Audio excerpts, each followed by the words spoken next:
Stop for a moment, right now. Think about the last time you met someone new and felt a weird vibe, an off feeling you couldn't quite name. It wasn't anything obvious. They were polite. They said all the right things. But something in your gut felt unsettled. And what was your first reaction? If you're like most of us, you probably told yourself, I'm just being anxious.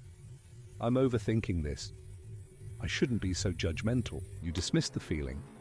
You pushed it down, overriding your internal system with logic.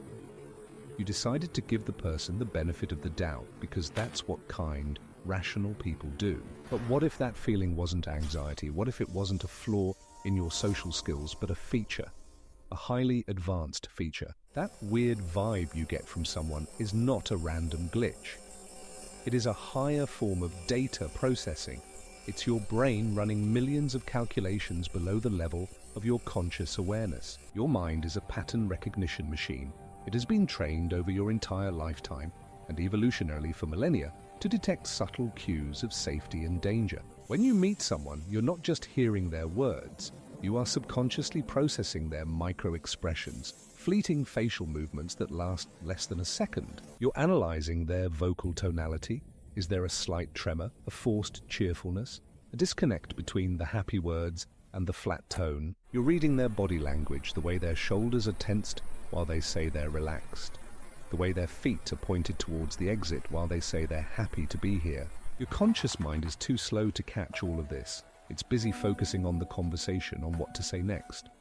But your subconscious, it misses nothing. It takes all these tiny data points, the mismatched expression, the strained tone, the closed posture, and it synthesizes them. The result is not a logical conclusion. It doesn't tell you this person is lying about their job.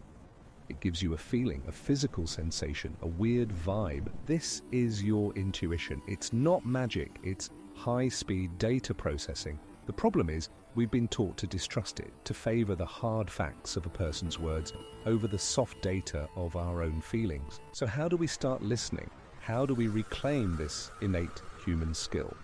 It starts with a few simple, quiet shifts in awareness. First, pause and relabel.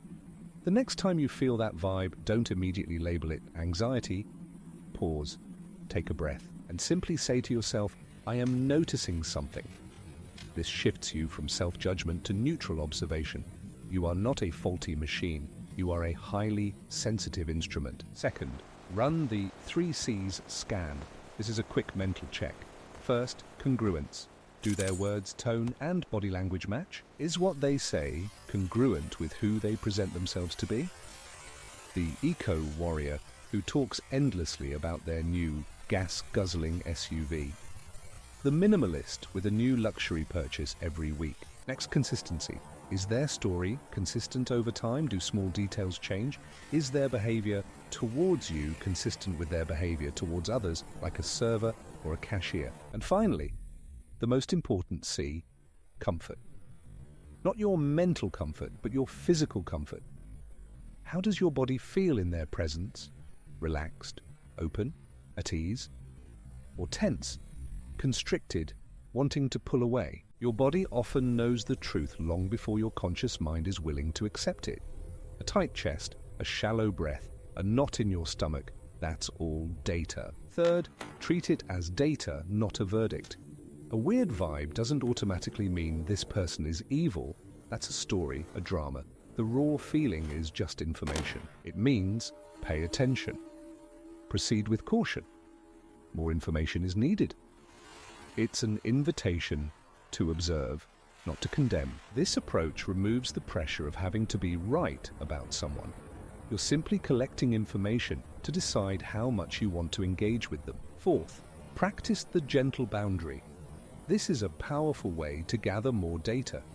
A boundary isn't a wall, it's a line drawn in the sand to see what happens next. It can be as simple as saying, "It was great talking to you, I have to get going now," and ending a conversation 5 minutes earlier than you normally would. Then observe their reaction. Do they respect it? Or do they try to push past it to hold you in the conversation? Their reaction to a small boundary tells you everything you need to know. But here is the most important piece of advice, the one that ties all of this together. the real reason to trust that weird vibe. Trusting your intuition is not about judging other people, it's about honoring yourself. Every time you dismiss that feeling, you send a message to your subconscious. Your input is not valuable, your perceptions are wrong, you can't be trusted. This creates a fracture in your relationship with yourself.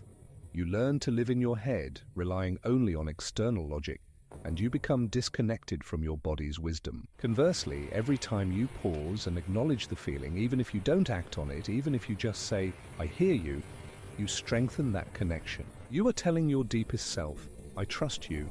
Your data is valid. We are a team." This is the foundation of unshakable self-trust. The goal is not to be right about everyone you meet.